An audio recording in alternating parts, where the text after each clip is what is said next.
Muy buenas noches, amigos televidentes, bienvenidos a Pulso Político en este martes 27 de septiembre, entrando prácticamente al último trimestre del año. Ya los ruidos de los motores políticos se han prendido ya desde hace tiempo, pero comienza ya a intensificarse. Pero vamos a hablar el día de hoy de otro tema. Con Ricardo Patiño, ministro de Defensa Nacional, vamos a conversar sobre... ¿Existe verdaderamente un choque de trenes entre las Fuerzas Armadas y el poder político civil? ¿La reforma al Instituto Social, de Seguridad Social de las Fuerzas Armadas crisparon tanto el ambiente? ¿O qué hay detrás de esto? ¿Militares preparando civiles? Y también inteligencia y contrainteligencia entre el poder político civil y fundamentalmente el gobierno nacional y las Fuerzas Armadas. Bueno, ¿qué va a pasar también con el efecto del proceso de paz en Colombia? Temas a tratar el día de hoy con el ministro de Defensa, Ricardo Patiño. Señor ministro, muy buenas noches, bienvenido. Buenas noches a ti, gracias por la invitación, con mucho gusto.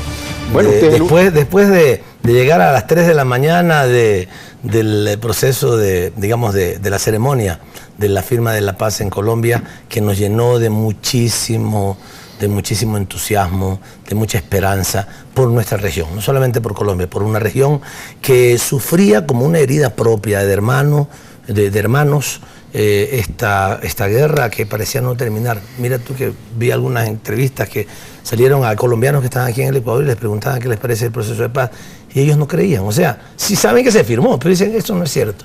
Yo sé que eso va a regresar, porque han vivido tantos años de la guerra que no creen que se puede vivir sin guerra. Imagínate. Para que tenga una idea y simplemente de manera de acotación, mi esposa es colombiana, tiene 53 años y el conflicto armado tiene 52 años. Así es, nació con él.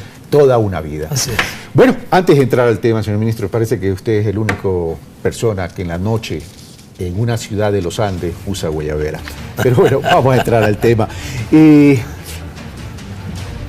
poder político versus las Fuerzas Armadas están generando un choque de trenes. Veamos las voces, qué es lo que opinan.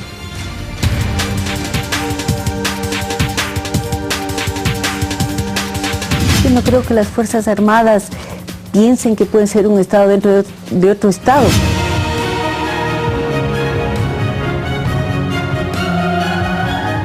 El propio reglamento de disciplina de las Fuerzas Armadas establece que los militares no se pueden dirigir a sus autoridades, en este caso al presidente de la República, de forma irrespetuosa. No se puede atentar contra la disciplina, menos en una organización, en una institución como las Fuerzas Armadas.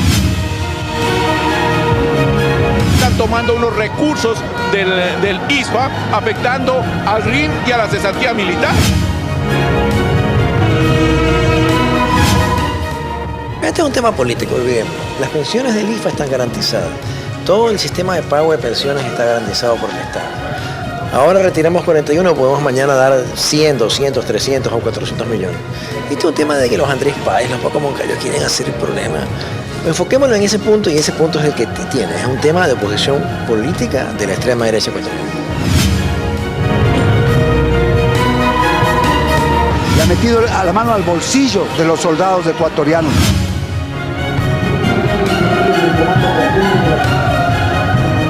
Ya tenemos un informe del procurador, pero como supuestamente eso pone en riesgo las cesantías militares, no hay que devolver nada. ¡Qué vergüenza! O sea, defender lo mío en detrimento de los demás, sin razón, solo la brava, con el abuso de siempre.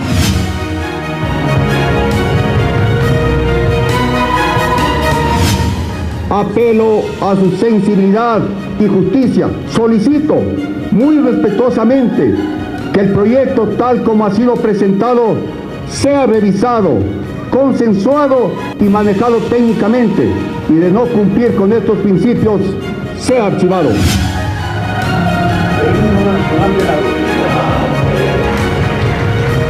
No puede seguirse consagrando un régimen de desigualdad entre quienes estamos afiliados al Seguro Social Común y aquellos que están afiliados al Seguro Social de la Policía y de los militares.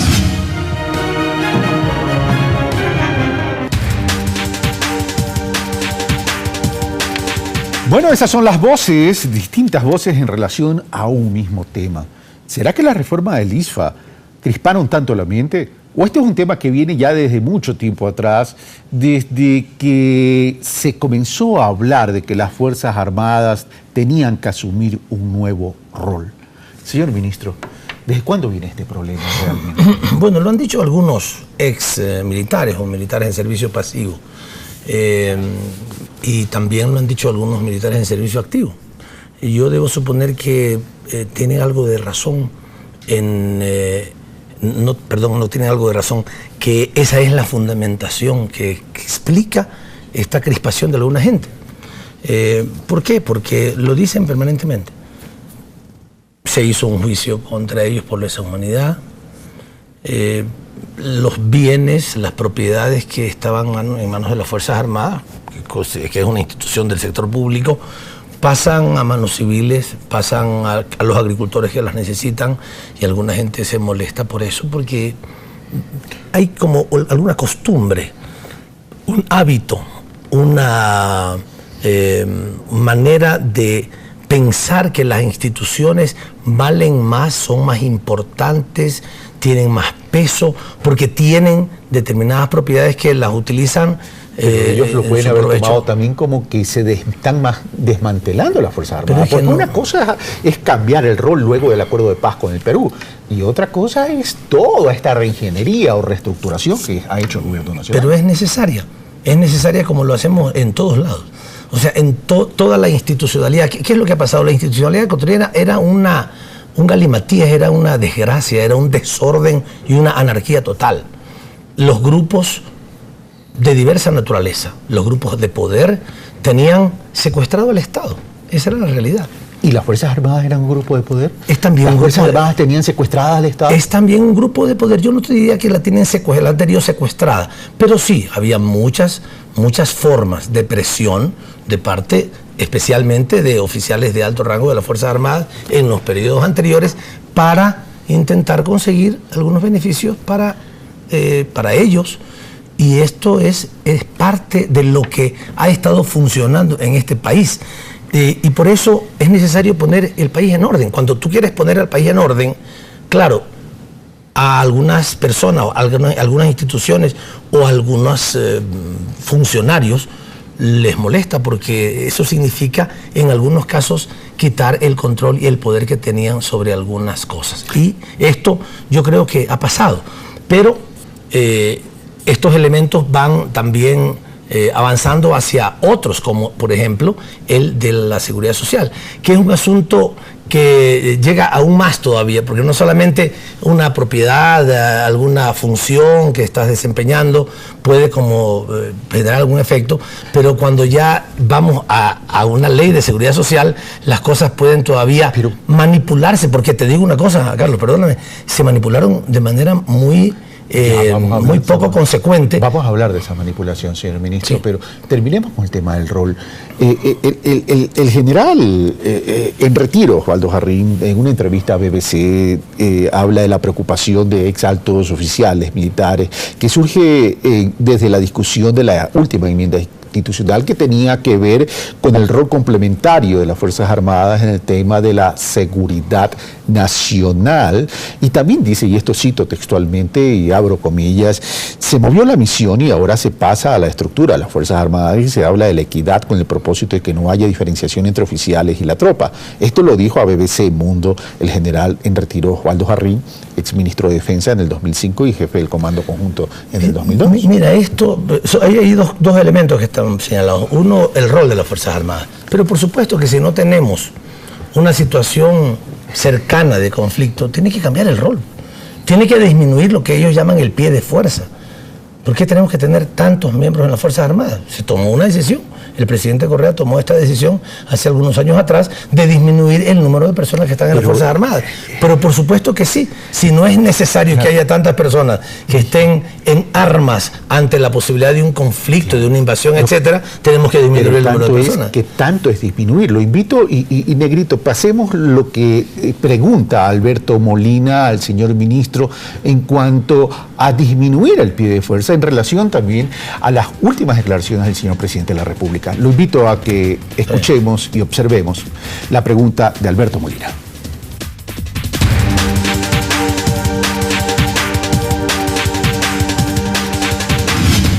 Buenas noches, señor ministro. La pregunta es la siguiente. El señor presidente Correa, con motivo de la firma de la paz en Colombia, ha declarado que se reducirá un 80% de los recursos humanos y financieros. Esto quiere decir, señor ministro, que las Fuerzas Armadas se van a reducir y el pie de fuerza en el límite político internacional también se reducirá. Me permito recordarle que en la guerra del CENEPA, el post-conflicto diría, desde el cese de fuego, la separación de fuerzas y la desmovilización bajo la presencia de la MOMEP, esta misión de observadores de los 4 países grandes duró 4 años, 4 meses. Está hecha la pregunta, su respuesta. Bueno, el presidente lo que señaló para una claridad de la ciudadanía no es que vamos a reducir el próximo año el 80% del presupuesto de las Fuerzas Armadas, sino el presidente decía, si no tuviéramos un conflicto en Colombia, si no tuviéramos todos los problemas que tenemos como consecuencia de aquel conflicto y lo que ha sucedido, tema de narcotráfico, contrabando, bandas delincuenciales, etcétera, el presidente decía que estima que seguramente necesitaríamos apenas un 20% de los recursos que actualmente estamos destinando a la frontera. No ha dicho que vamos a reducir en el próximo año el 80% del presupuesto. Es importante esta aclaración. Yo también se lo pregunté al presidente porque escuché tantos comentarios posteriores que le dije, presidente, quiero tener claro qué es lo que usted dijo, y efectivamente me ha señalado que no está hablando de que vamos a reducir el 80%, sino que si no tuviéramos lo que hemos tenido en la relación, digamos, en respecto al conflicto de Colombia y los problemas que Colombia tuvo, seguramente en la frontera norte necesitaríamos apenas el 20% de lo que ahora estamos usando. Vamos a ese punto. Usted dice, el señor presidente no ha dicho eso, no vamos a reducir en el próximo año, se piensa reducir en un horizonte de tiempo. Claro. Alberto Molina es claro en ese sentido y dice, en el caso de Perú, cuando incluso estaba la MOMEP de observador, nos demoramos 4 años. Por supuesto. Y nos tomaremos todo el tiempo necesario. Si nosotros vemos que como consecuencia de la firma de la paz tenemos una movilización de sectores irregulares colombianos hacia nuestra frontera y que intentan entrar, pues tendremos que reforzar la frontera. ¿Cómo nos estamos preparando para ese tema? Porque el proceso de paz es importante, todos lo aplaudimos, pero para nosotros podría tener 2 efectos. El uno en la economía, en términos de que cuando Colombia recupere su capacidad de producción con todo el desarrollo rural, que tiene un gran potencial, y el otro, el tema narcotráfico, y evidentemente no vamos a ser tan ingenuos. Es decir, parte de esa guerrilla que no está interesada en incorporarse a la paz, se puede, y de hecho se va a anexar también al narcotráfico, y puede venir al Ecuador a cometer actos también ilegales e irregulares. Eso puede suceder y tenemos que estar preparados para eso, lo estamos haciendo. Con el Comando Conjunto de las Fuerzas Armadas revisamos regularmente cómo está la situación allá, qué novedades hay, qué información tenemos de parte de Colombia y de parte del trabajo de inteligencia que se tiene que hacer para saber hasta dónde y en qué medida es necesario reforzar, hasta cuándo hay que hacerlo, pero ese es un tema que por supuesto lo trabajamos en lo interno, ¿no? Pero ese trabajo en lo interno que lo hacen, evidentemente no estoy pidiendo que me exponga los planes de contingencia porque son estratégicos, sí, y eso es de seguridad nacional, sí, pero mensajes como el del presidente o declaraciones como el presidente no pueden malinterpretarse, es decir, el mundo es de percepción y estos mensajes no pueden generar esta crispación cuando ya hay una crispación, no puede disparar la crispación. ¿Pero por qué la crispación? O sea, ¿por qué la crispación? Si hay que, vamos a suponer que sea necesario hacerlo y en poco tiempo es necesario disminuir los recursos destinados a la defensa nacional porque tenemos menos situación de conflicto. Hay que hacerlo, por supuesto hay que hacerlo. ¿Cuál es el problema? Aquí, y si alguien se molesta, qué pena que se moleste, pero nosotros no vamos, como alguna gente lo ha dicho, y lo dijo el otro día un ex general que es miembro de la Asamblea Nacional, que no me dijo, lamentablemente, pues está peleado con las matemáticas, y me decía, ustedes dicen que hay que reducir el pie de fuerza, porque había escuchado las declaraciones que había hecho antes, pero al reducir el pie de fuerza, entonces los pocos que se quedan, que son menos, van a tener que aportar más para mantener a los que están como pasivos. Para que eso no suceda, mantengamos un pie de fuerza muy alto. O sea, es una locura. Porque mantener un pie de fuerza, o sea, mantener más militares activos, por supuesto, vamos a tener que pagar muchísimo más solamente en sueldos. Es decir, hay que hacer lo que es racional, lo que debe hacerse. Si tenemos que tener, por ahora tenemos un determinado número de personas en armas, digamos, preparadas para un conflicto, para situaciones de diversa naturaleza, las tenemos. Y si la situación nos hace pensar, como nos hace pensar, que en el futuro vamos a necesitar menos, por eso el presidente decidió que eso se redujera y está planificado que se vaya reduciendo paulatinamente a 35.000 miembros de las Fuerzas Armadas en el año 2025. Si eso se debe mantener así, se lo verá el gobierno en el año 2025, el gobierno que le corresponda. Si tiene que reducirlo, lo debe de reducir, no para mantener al ISFA, no para mantener las pensiones, digamos, para que los activos le paguen las pensiones a los pasivos. No, igual hay subsidio del Estado ahorita. Por supuesto, el Estado, simplemente el Estado tiene que pagarlo. Pero no, disculpa, por ahí va la discusión. Por ahí no va la discusión técnica. Pero para ellos sí, la discusión es esa. Tengamos más militares para que entonces esos militares nos puedan sostener a los que estamos pasivos. No, el Estado tiene que sostenerles y punto. Pero esto lo que se ha generado es un ruido, señor ministro. ¿En qué sentido? En el sentido de que daría la impresión, y yo dije en el momento, inteligencia y contrainteligencia, porque incluso en una entrevista que yo le hice en días anteriores o semanas anteriores, y lo voy a citar textualmente en su declaración, dice: he podido notar una acción concertada para irrumpir, para afectar, para destrozar nuestra norma constitucional entre los activos que están siendo identificados. Es decir, ya no son retirados, están siendo activos, están siendo identificados. Pero usted fue más allá. Dice, yo pude descubrir incluso el caso de una persona que trabajaba en inteligencia militar, que filtró un documento entre personas del alto mando militar. Así es. Entonces estamos hablando de desestabilización, estamos hablando de una pugna que ya no es una discrepancia, una simple crispación. Estamos hablando de seguridad nacional. Claro, ciertamente. Hay personas, no estoy hablando de la institución, no estoy hablando de los militares, pero hay personas, entre ellos, que sí están buscando desestabilizar, que están buscando desacreditar, que están buscando generar un conflicto para sacar alguna ventaja de eso, para amenazar, para chantajear. Usted te dijo, estamos investigando. ¿Sí? ¿Cuáles son los resultados? No, espérese, no puedo adelantar hasta que no lo tengamos. Cuando lo tengamos, pero lo van a tomaremos decisiones. Bueno, porque esto es un tema tremendamente delicado. Aquellas cosas que se pueden hacer públicas serán públicas. En ocasiones anteriores hemos tenido algunos casos y esos casos finalmente se han sancionado. Es que lo que pasa es que si no se hace público, queda de palabra contra palabra y se pierde la legitimidad de las cosas. Porque usted también hizo otra declaración. Alguna gente de la Marina, y fue muy claro en decir, no es la institución, es alguna gente de la Marina, tiene relación estrecha con cierta oligarquía guayaquileña, con gente vinculada con negocios de barcos y que tiene influencia. Entonces ya no estamos hablando tan solo de ciertos miembros activos, estamos hablando de también retirados y que están vinculados a lo que el gobierno insiste en llamar la ultraderecha. Eso es verdad. Sí, pero ¿quiénes son? Pero no te puedo adelantar las cosas hasta que no tengamos todos los elementos suficientes para tomar las decisiones que tenemos que tomar. Hay momentos para tomar las decisiones y cuando las tomemos, entonces se informarán.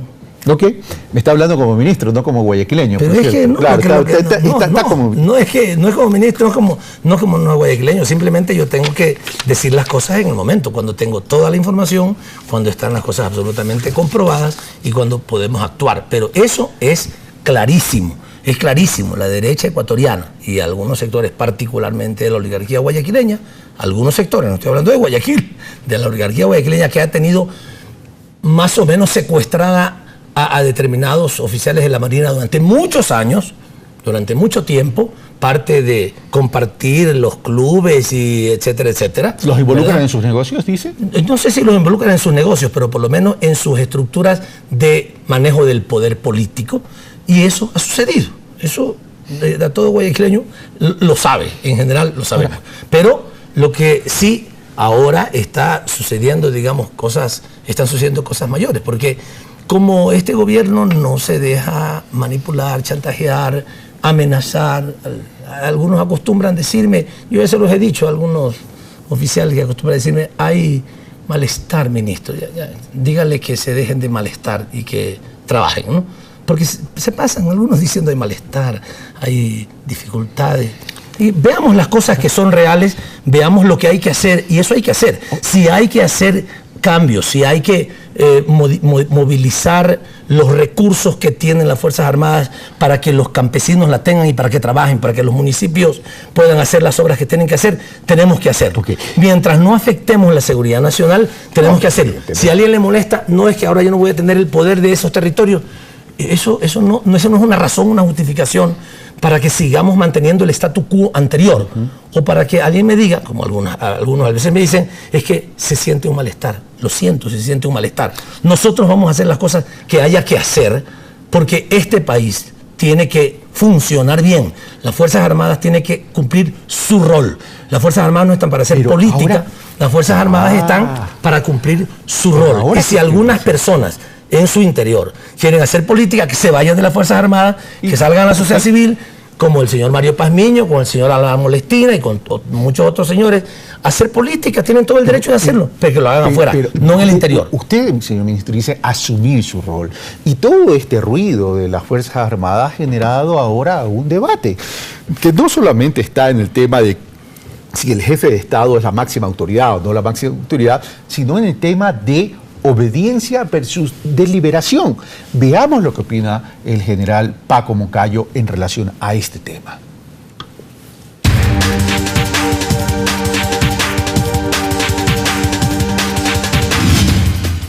El sistema es muy claro. El sistema dice así: las Fuerzas Armadas y la Policía Nacional no son obedientes y no deliberantes. ¿Hay alguna duda? ¿Duda usted de eso? Pero no dice solo eso. Dice en el marco de la Constitución. Y tampoco dice solo eso. Dice las autoridades son responsables de las decisiones que toman. Entonces usted va a tomar una decisión, necesita deliberar, pues. La no deliberancia hace referencia a los términos en que se conduce la política. Pero si yo voy a tomar una decisión de la que soy responsable, tengo que deliberar. Además, el mismo artículo dice: los militares y los policías no podrán justificarse en la obediencia debida por los actos que realicen. Este es un paso fantástico, porque antes, y esto ya pasó en Nuremberg, muchos criminales se justificaron: aquí está, me ordenaron. Entonces, si yo como autoridad militar soy responsable de las decisiones que tomo, tengo que deliberar, pues. No es un robot del militar. Segundo, si es que yo no puedo justificar en la obediencia los hechos que hago, tengo que deliberar, pues. Y qué bueno que hubiera sido así cuando en Argentina, en Chile, en Uruguay, en Guatemala se cometieron crímenes horribles. Entonces, yo no sé qué les pasa, no saben leer ustedes la Constitución. Ahí está clarísimo. El presidente es la más alta autoridad de las Fuerzas Armadas y Policía. ¿Hay a dónde dudar? Los militares y policías obedecerán estrictamente a la autoridad civil. ¿Hay a dónde dudar? Las dudas crean ustedes desde el poder, los que no entienden cómo o qué fue lo que aprobaron en Montecristi. Para mí está absolutamente claro.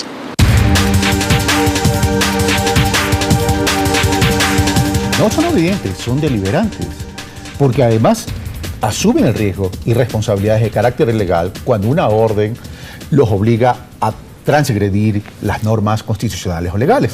Paco Moncayo. No, Carlos, el general Paco Moncayo está señalando correctamente una disposición constitucional y legal. Dice que no son deliberantes. no son deliberantes en las decisiones políticas fundamentales, en la obediencia a las decisiones políticas fundamentales, por supuesto. Pero ellos sí tienen que considerar, por supuesto, que si reciben una orden como, señores, vayan a disparar a esos manifestantes, ellos tienen que saber que en ese caso podrían estar incumpliendo con una norma fundamental que es el derecho a la vida de las personas, y podrían negarse a cumplir una orden de esa naturaleza. Es decir, hay una deliberación en ese momento y en esas condiciones. Pero, por supuesto, en la medida en que, y los militares y los policías lo saben, conocen la política de protección de la seguridad nacional, conocen la política del uso progresivo de la fuerza cuando va siendo necesario. Por supuesto, si un manifestante me dispara, yo tengo que defenderme. O sea, el militar, el policía, tendrá que defenderse. Pero la obediencia a las órdenes, si el Estado Nacional, el gobierno nacional dice y establece, vamos a disminuir el número de haciendas que están bajo control de las Fuerzas Armadas, tiene que aceptar eso. No puede deliberar eso, esa es una cosa de otra naturaleza. Si recibe una orden en el sentido de vamos a proteger estos campos petroleros, no va a decir, no, pues yo no quiero defender esos campos petroleros porque yo soy ambientalista y no quiero que haya campos petroleros. Eso no puede deliberar.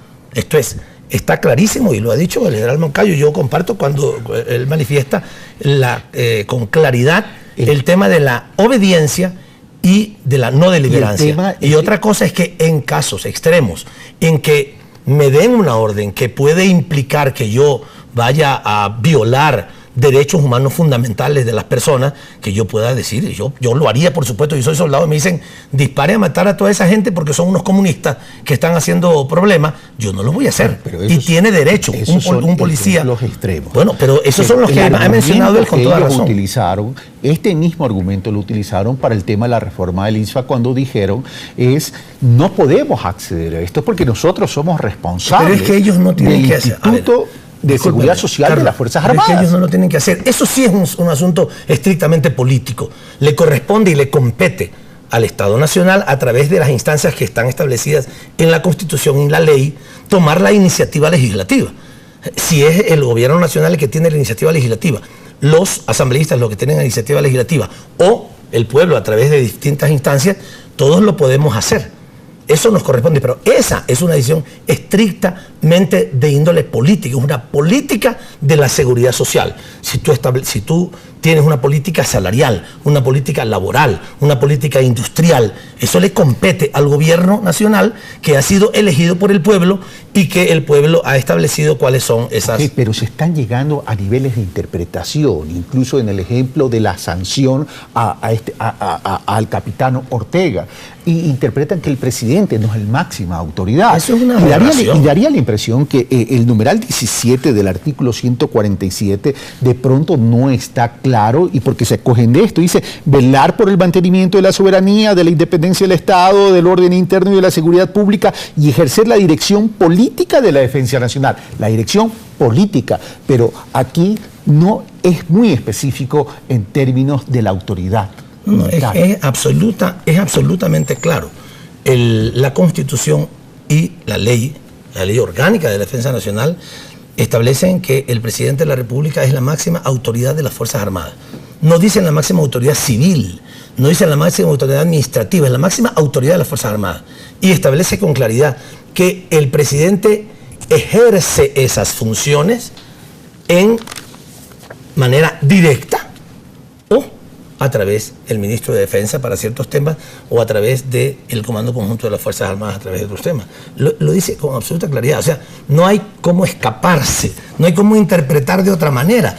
Lo que han hecho es una aberración jurídica incalificable a aquellos miembros de ese Consejo de Disciplina que se les ocurrió señalar que el presidente es la autoridad civil, pero no es la autoridad militar.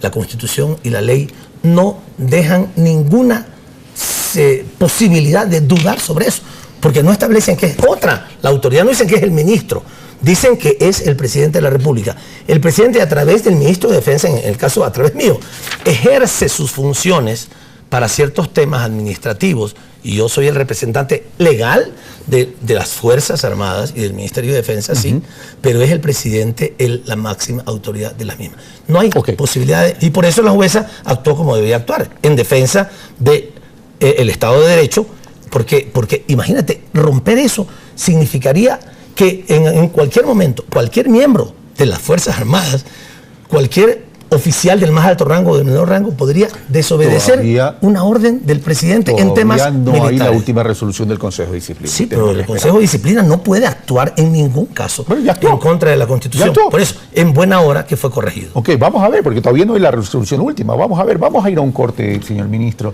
No pierda ese ímpetu, que venimos enseguida. Claro que sí.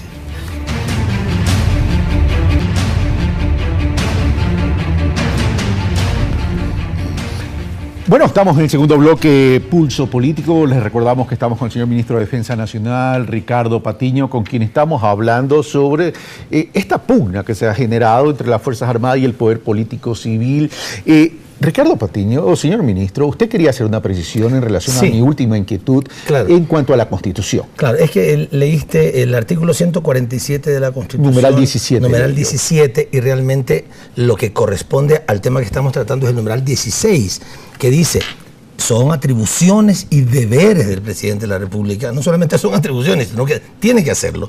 Ejercer la máxima autoridad de las Fuerzas Armadas y de la Policía Nacional y designar a los integrantes del alto mando militar y policial. Esta es la disposición que hemos alegado que no se ha cumplido, y también la que corresponde pues en la Ley de Defensa Nacional, en la Ley Orgánica de Defensa Nacional, que establece que otra vez dice, reitera que es el presidente la máxima autoridad de las Fuerzas Armadas y que para el ejercicio de sus atribuciones lo puede hacer en tres formas: en forma directa, a través de su ministro de Defensa o a través del Comando Conjunto de las Fuerzas Armadas. Tema que incluso el general Moncayo lo dice, y yo creo que eso tiene toda la razón. Y en el programa anterior de Pulso Político el general Gallardo también lo mencionó en ese sentido.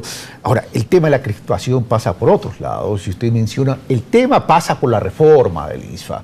Comencemos entonces, y entrando en materia, veamos lo que pregunta Rubén de la Torre, que fue director del tema previsional del ISFA. Veamos la pregunta.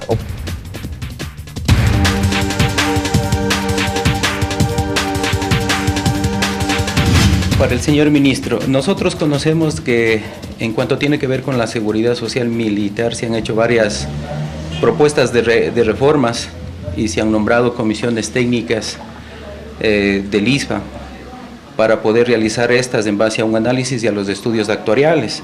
Se ha considerado, entre otras, estas reformas para solventar el déficit actuarial en cuanto tiene que ver con los sistemas de aportaciones, con los aportantes, del tiempo de pensionamiento.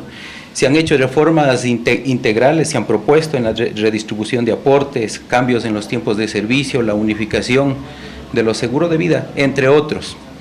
El gobierno ahora indica que se va a realizar una reforma considerando con mayor énfasis a las pensiones.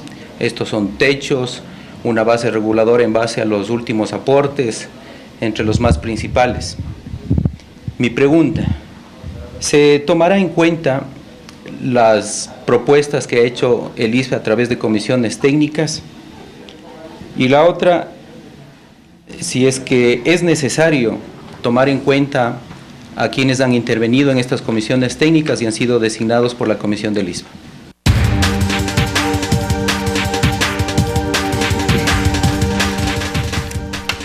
Fue el coronel Rubén de la Torre, exdirector de Seguros Previsionales del ISFA. ¿Se va a tomar en cuenta? ¿Se los va a escuchar? Los hemos escuchado. Han presentado las propuestas. Él lo ha hecho incluso. Pero el asunto es más de fondo.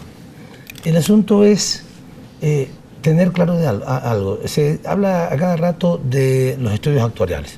Son importantes los estudios actuariales para conocer cuál es un poco la expectativa de un fondo determinado que se nutre permanentemente y que va teniendo egresos permanentemente. Por eso haces un estudio actuarial, que hasta cuándo va a durar esto. Pero realmente, en el caso de las Fuerzas Armadas y de la Policía, no tiene sentido seguir hablando de estos estudios actuariales, porque la responsabilidad del Estado es la seguridad nacional. Tiene que estar seguro de contar con los recursos para pagarle a la policía y a las Fuerzas Armadas para que podamos contar con seguridad. No se hacen estudios actuariales sobre los salarios de los policías, por ejemplo. ¿Por qué no se hacen los estudios actuariales sobre los salarios de los policías? Porque es responsabilidad del Estado pagarlos. El Estado tiene que pagar. Y nadie está diciendo hasta cuándo va a poder pagar. Hay que pagar. Si se necesitan un poco más de policías, se contratan más policías porque la seguridad lo exige. Y bueno, el Estado tendrá que tomar decisiones ante, bueno, si tiene que hacer más hidroeléctricas o tiene que poner más recursos a la educación o a la salud o a la policía o a las Fuerzas Armadas. Esto es una decisión del Estado, tiene que hacerlo. Pero porque el tema no pasa por los sueldos, el tema pasa por las pensiones. Sí, pero igual, lo mismo. Las pensiones no pueden jamás ser aportadas plenamente, para eso valdría un estudio actuarial, por los aportes. Eso sí funciona en el Seguro Social. En el Seguro Social sí es necesario porque el Seguro Social paga las pensiones en función del aporte de los activos. Entonces tiene que estar calculando cuánto más es la esperanza de vida de los pasivos, cuánto tiempo más de pensionamiento, por tanto, van a tener, cuál es el aporte que se está haciendo, qué porcentaje se aporta, con qué regularidad, etcétera, para calcular eso y decir, nos puede faltar dinero, vamos a aumentar un 0.5% los aportes o nos está sobrando mucho tiempo, vamos a disminuir. Pero en el otro caso no, el Estado tiene que aportar lo que sea necesario, así como paga los salarios, tiene que pagar las pensiones. Para cubrir el déficit. Tiene que pagar las pensiones y punto. Y no estar en este cuento de, y además que le hace mucho daño finalmente a los mismos miembros activos, de cobrarles el 23% de sus salarios para que aporten,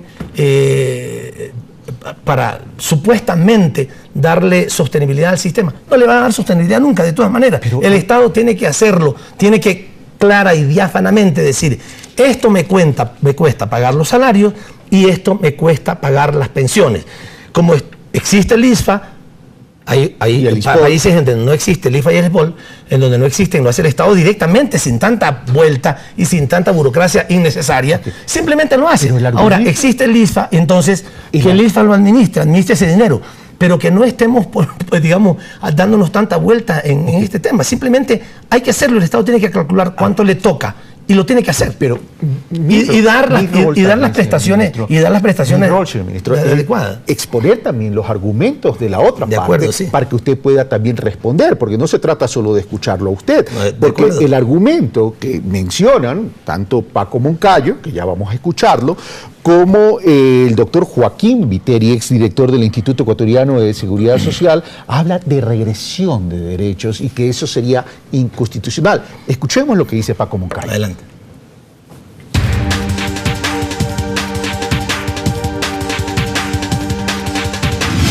Los militares son seres humanos. Los militares están protegidos por la Constitución de la República.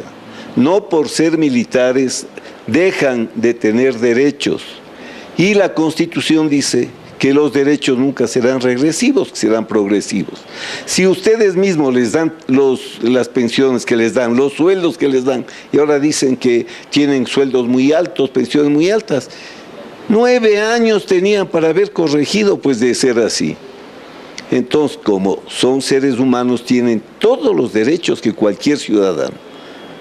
Y eso no les pueden quitar por orden, porque el presidente de la República, como he dicho, es la más alta autoridad en el marco de la Constitución y de la ley. La carrera policial y militar no es cualquier carrera. Las pensiones no es lo mismo. La pensión de retiro es una pensión por pérdida de carrera. Usted no ha oído arquitecto en servicio pasivo, médico en servicio pasivo. Aquí hay una mala fe para querer confundir a la gente de que hay privilegios cuando lo que hay es 2 sistemas distintos de seguridad social, como en cualquier parte del mundo. El servicio militar no es cualquier carrera. Aquí lo que se está hablando es de pérdida de carrera, por tanto, estamos hablando de un tratamiento especial, dice Paco Moncayo. A ver, todas las actividades de los seres humanos en esta sociedad son importantes y deben de hacerse valer, deben de respetarse, deben de apreciarse. Apreciamos, por supuesto, la función de la policía y de las Fuerzas Armadas, pero eso es una cosa. Y otra cosa es establecer, tengo que contestar con sus propias palabras, privilegios injustificados e ilegítimos. Eso es otra cosa. O sea, ¿cuáles son las características, las particularidades de una carrera como la carrera militar que tiene más riesgos? ¿Sí? Hay muchos más esfuerzos en algunos casos, ¿de acuerdo? Aunque hay muchas otras que también tienen riesgos.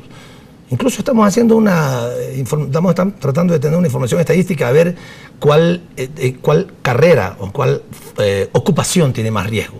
Pero independientemente de eso, porque ciertamente mientras no tengamos una situación de guerra, los riesgos en las Fuerzas Armadas son menores, por supuesto. Hay riesgos en el entrenamiento, como sucedió en el caso del lamentable accidente aviatorio que sucedió en marzo. Bueno, la lucha contra el narcotráfico también hay riesgo. Sí, hay riesgo. En el caso de la policía, tiene un riesgo permanente todos los días. Está normalmente combatiendo a la delincuencia permanentemente. También hay otras actividades que tienen mucho riesgo. El que trabaja en la minería, el que trabaja en construcciones, en macroconstrucciones, etc. Hay muchos riesgos. Normalmente después de una macroconstrucción siempre hay muertos, lamentablemente, porque son actividades riesgosas.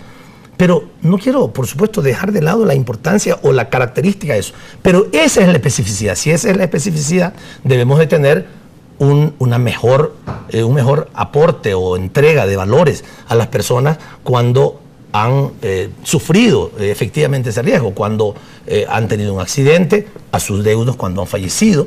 Eso tiene que ser considerado. La salida de ellos, por supuesto. Ellos salen, en muchos casos, sin querer salir. Quisieran seguir trabajando, pero con la pirámide del personal de las Fuerzas Armadas tienen que salir, tienen que retirarse. Sí, no es que cuando se retiran ya no pueden hacer nada. Esto no es cierto. O sea, muchas veces dicen, no, un submarinista, ¿qué más puede hacer? Sí, eso es un submarinista, un paracaidista, pero la mayor parte de los miembros de las Fuerzas Armadas no son eso. Y cuando salen pueden, y efectivamente muchos trabajan en temas de seguridad, pueden poner un negocio, o sea, no es que dejan de hacer las cosas, pueden trabajar, no es que se retiraron y tienen que irse a descansar a su casa, no, pueden desarrollar actividades. Entonces, entendemos eso, como entendemos el tema de la salida forzada, digamos, se establece que ellos puedan recibir una pensión de retiro antes del tiempo que normalmente otros ciudadanos hacen. Cuando hay un fallecimiento, se establece, incluso vamos a cambiar, el seguro de vida es injusto, porque así como dice el general Moncayo, y estoy de acuerdo que son seres humanos, y como seres humanos, todos son seres humanos, no unos más y otros menos. Y ahorita el seguro de vida, la indemnización para las familias de $50,000, para los activos, para los miembros oficiales de las Fuerzas Armadas, para los que no son, los que son de tropa, es $31,000 aproximadamente, y para los policías es $20 y pico de mil. Eso nos parece absolutamente injusto. Y hemos conversado con los asambleístas para que sea para todos lo mismo. No sé si están quedando en $40,000 o en $50,000, todos, policías, ya sea de tropa u oficiales, tropa general, militares, que sean tropas oficiales, todos que reciban el mismo valor. El tema y el argumento. Que eso, y eso no lo recibes tú, no lo recibo yo, no lo recibe un empleado público. No tenemos seguro de vida porque tenemos menos riesgo, está bien. Y cuando sales, tú no puedes irte cuando tienes 40 años de edad y pedir y digamos decir que vas a jubilarte. Ellos sí lo pueden hacer, porque tienen una salida forzada y efectivamente pudiera ser un poco más complicada su reinserción laboral. Pero vamos a decir, entonces, el argumento de ellos es, nos están bajando las pensiones, eso es un derecho, y los derechos no pueden ser regresivos, deben ser progresivos, y eso va en contra de la Constitución. Ese es el argumento de ellos. Ya. ¿Qué pasa con eso?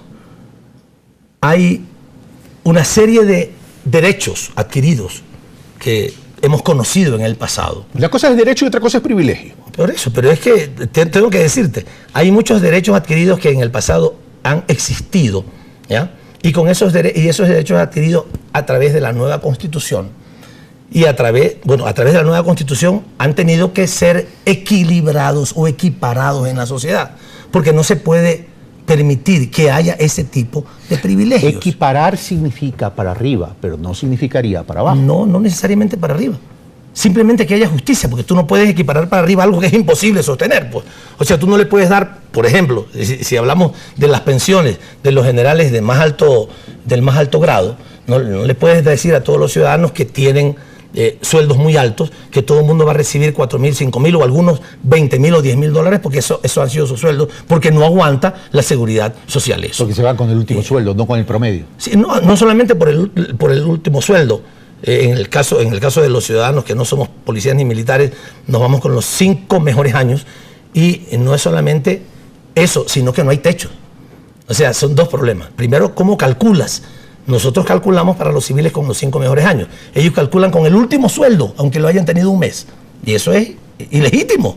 Era legal o es legal. Hasta que no cambie la ley sigue siendo legal y hay que hacerlo. Ahí vamos, lo estamos haciendo. En orden. No se elimina el régimen especial, se lo mantiene. Así es. Lo que se está haciendo entonces es reestructurar el cálculo de las pensiones. Así es. Se plantea un cálculo de las pensiones en función de los 5 mejores años. Incluso como un proceso de transición, hemos conversado con los asambleístas para plantear que no se aplique de una sola vez eso, sino que en el primer año se apliquen no los 5 últimos años, sino los 2 últimos años, después los 3 últimos años, después los 4 y después ya los 5 años. Que vaya equilibrándose paulatinamente hasta en el 4º año ya ser igual para todos. Yo pregunto, y por esto pero es algo importante decir, esas especificidades de los mayores riesgos, la situación de que tienen jornadas de trabajo muy disímiles y también más complicadas, que eso se paga a través de los sueldos que son mejores, ya que en general.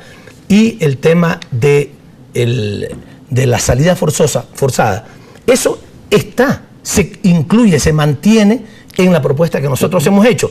Pero de allí, ¿qué tiene que ver eso? A ver, ¿qué tiene que ver eso con que un oficial militar tenga que recibir una pensión, pueda recibir una pensión de $4.000, o sea, sin ningún techo, cuando todos los ciudadanos en el país tenemos un techo? O sea, no tiene nada que ver con la especificidad del trabajo de las Fuerzas Armadas. Yo acabo de pedir un cálculo de mi eventual jubilación sobre el tema y no llego a esas cantidades. Eso es una realidad y es una brecha que habría que acortar. Aunque tu sueldo pueda ser muy alto. Más alto. O sea, es mucho más alto de $2.000. Y de hecho, mis ingresos son altos. Bueno, pero te lo calculan y te sale 4.000 o 3.000 y te dicen, lo siento señor, usted no puede pasar de 2.000. Vamos a lo siguiente. Pero parece que esto se está enfocando mucho en los generales. Yo quiero hablar de la tropa también. Es decir, a ver, si se está haciendo estos ajustes para liberar los recursos, debería beneficiar y debería a la tropa para que las pensiones de ellos se incremente o se ajuste de una mejor manera. ¿Ese es el objetivo? ¿Eso se va a lograr para que la tropa tenga mejores pensiones? Y ahí también tengo que decir algo, porque se nos acusa de algo totalmente falso, de que queremos poner a la tropa en contra de los oficiales. No, estaríamos locos. Porque la tropa tiene que obedecer a los oficiales. Así como decimos que tiene que haber obediencia de los militares al poder civil, también no podemos en ningún caso siquiera imaginar que nosotros vayamos a tratar de que la tropa esté en contra de los oficiales, porque estaríamos rompiendo la razón fundamental de funcionamiento, un principio fundamental de funcionamiento de las Fuerzas Armadas y de la seguridad nacional. Y de la seguridad nacional e interna, que es la obediencia, porque son personas que están armadas. Esas personas armadas no pueden deliberar y no pueden decirle, ¿sábese qué, sargento? Yo no estoy de acuerdo con usted, papá, lo mato. O sea, no, pues, tengo que obedecer. Tenemos que tener un altísimo nivel de profesionalismo, de lealtad, de honor y de obediencia, principios fundamentales de funcionamiento. Entonces, hago esta aclaración porque ciertamente sí hay diferencias que también son injustas entre la tropa y los oficiales. Y cuando las queremos corregir y queremos mejorar la calidad de vida de los miembros de la tropa, no lo hacemos con la intención de que la tropa se ponga en contra de los oficiales. Una pregunta concreta. ¿Se va a mejorar las pensiones de la tropa? Sí, por supuesto, porque las pensiones de la tropa, que ahora no crecen, van a crecer. Van a crecer anualmente, si se aprueba la reforma, en función de la inflación, que es lo racional, que es lo que funciona en la sociedad civil. Aumentan la inflación y aumenta entonces... ¿Usted duda que se va a aprobar si tienen mayoría en la Asamblea? Yo espero que se apruebe, efectivamente, pero de todas maneras tengo que... O sea, ¿usted no confía en su propio bloque? No es que no confío, Carlos, ya me estás vacilando. No es que no confío en mi propio bloque. Lo que está claro es que es la Asamblea la que finalmente toma la decisión. Pasemos a otro tema, que ya me quedan pocos minutos, me quedan apenas 6 minutos. Otra cosa que se lo está acusando. Mira, pero perdóname, es que es un tema que también lo hemos conversado mucho. Y te lo digo, no quiero decir sus nombres porque son oficiales bueno, incluso por decencia, no podría decir lo que en privado conversamos. comandantes, personas que tienen un muy alto nivel, que me dicen, ministro, usted debe entender que es muy difícil cambiar la cultura en el sector militar. Hay personas que todavía no van, por más que ya está establecido desde hace tiempo por decreto ejecutivo y por acuerdo, que debemos de unificar los lugares para comer entre la tropa y los oficiales que simplemente no van, dicen no se sienten bien comiendo con la tropa. ¡Qué pena! ¡Qué pena! Eso no sucede solo con los militares. Yo sé, bueno, sucede en todos lados, pero ahí con la sociedad civil. Sí, pero también sucede particularmente entre alguna gente por el tema piramidal. Que considera que no tiene que mezclarse. Y tenemos que mejorar además. Tenemos que mejorar la calidad de vida. Eso está claro. Vamos al otro tema. ¿A cuál tema?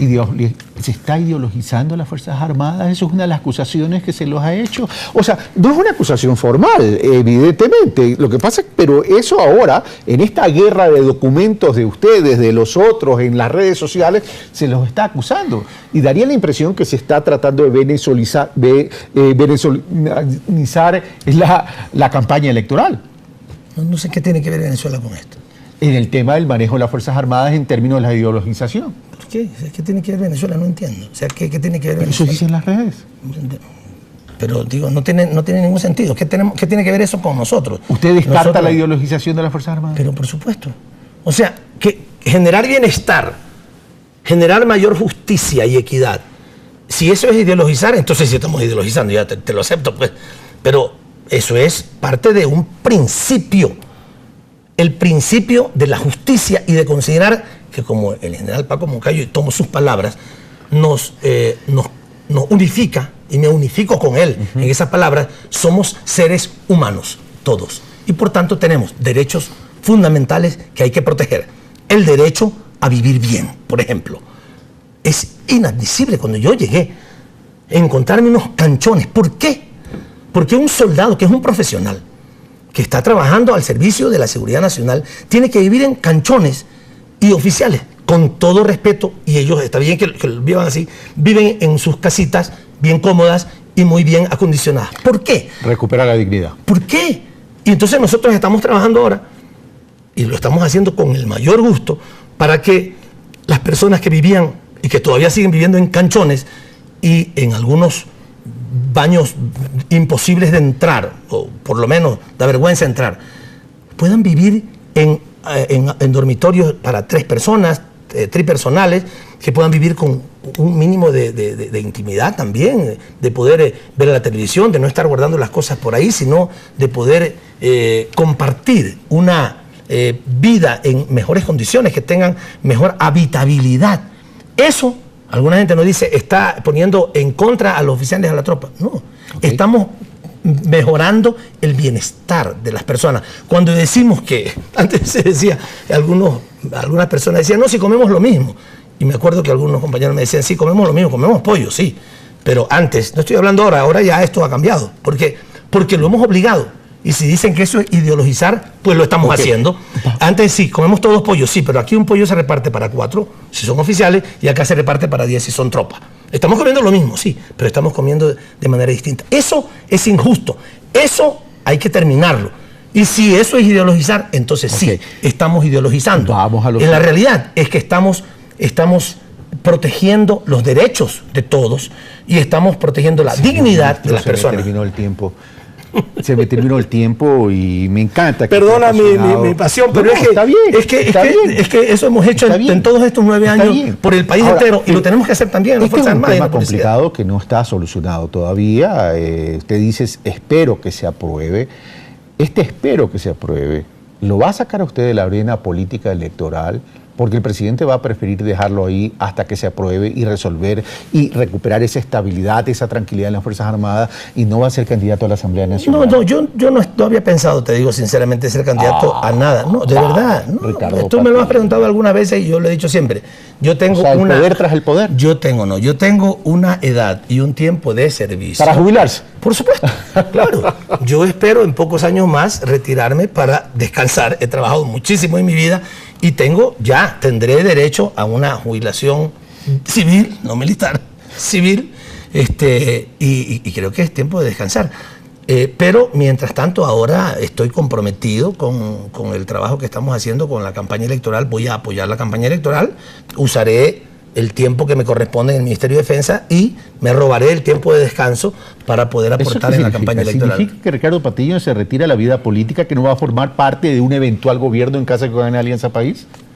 Mira, eso dependerá de quién lidere el gobierno. No, depende de usted, si acepta o no acepta. No, bueno, claro, si me lo dicen yo puedo aceptar. He dicho que serán pocos años más, solamente pocos años más, porque después de eso quiero dedicar mi vida a mi familia, toda mi vida, todo mi tiempo, a mi familia. No, pero yo sí lo voy a hacer, a mi familia, a mi hija, a mis nietos, a mis seres queridos, porque... Y al canto. Sí, ¿qué pasa? Y al canto. Porque ¿qué pasa cuando uno dice, no, voy a seguir trabajando hasta que pueda, y ya cuando quiere retirarse y quiere dedicarse a su familia con más tiempo, ese amor que es insustituible de la vida, ya estoy, digamos, ya no puedo caminar, no puedo jugar, no puedo tirar al piso, no puedo hacer, no puedo viajar. No, tengo que hacerlo ahora mientras todavía tengo algo de energía. Y eso me corresponde. Muchas gracias, señor ministro, por estar con nosotros y haber compartido con la audiencia los argumentos de parte suya y de parte del gobierno nacional. He expuesto argumentos también del otro lado. Para nadie es secreto cuál es mi posición en relación a este tema, porque lo he expresado públicamente en el programa Pensamiento Crítico. Pero mi rol no es defender mi posición. Mi rol también es visibilizar los argumentos del otro lado y del lado del gobierno, para que, como siempre, en Pulso Político, sean ustedes los que saquen sus conclusiones. Porque yo no soy el dueño de la verdad absoluta y no puedo imponer mi verdad o mi posición o mis argumentos. Son ustedes los que tienen que analizar, investigar, concluir.